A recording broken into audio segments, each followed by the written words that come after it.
Colleagues, friends, ladies and gentlemen, as you all know very well, by the year 2050, the global urban population will increase by 2.5 billion.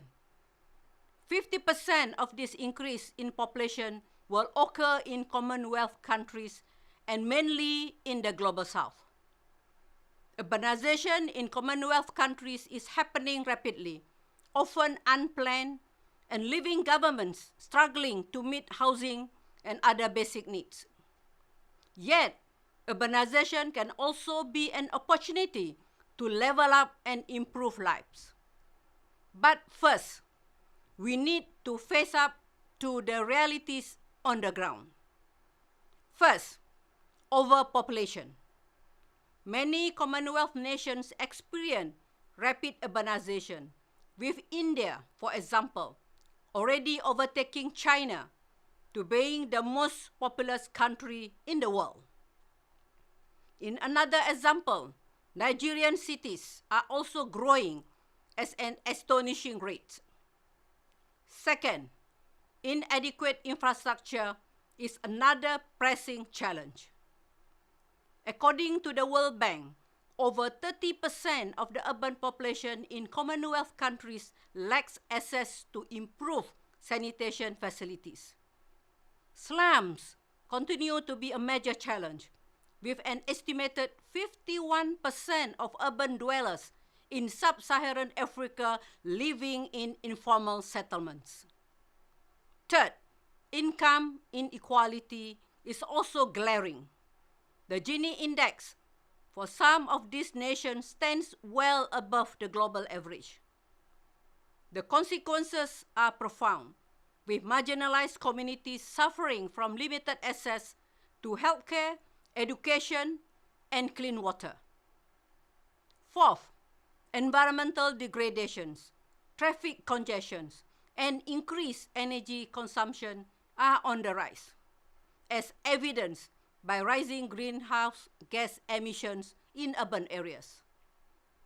Fifth, unemployment and underemployment are persistent issues. In South Africa, for instance, youth unemployment now exceeds 60%.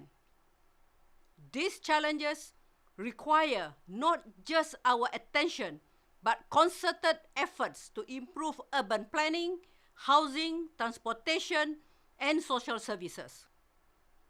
One of the highlights of the Commonwealth Heads of Government meeting in 2022 was the launch of Commonwealth Call for Action on Sustainable Urban Development last year.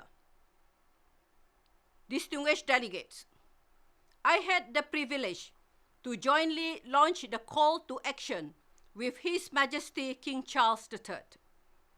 On the 1st of November, UN Habitat, together with other UN colleagues in Nairobi, were honored to welcome His Majesty to our premises, which was a historical event for us to highlight on our collaboration with the Commonwealth Organization on sustainable and resilient cities and appeal to advance our partnerships.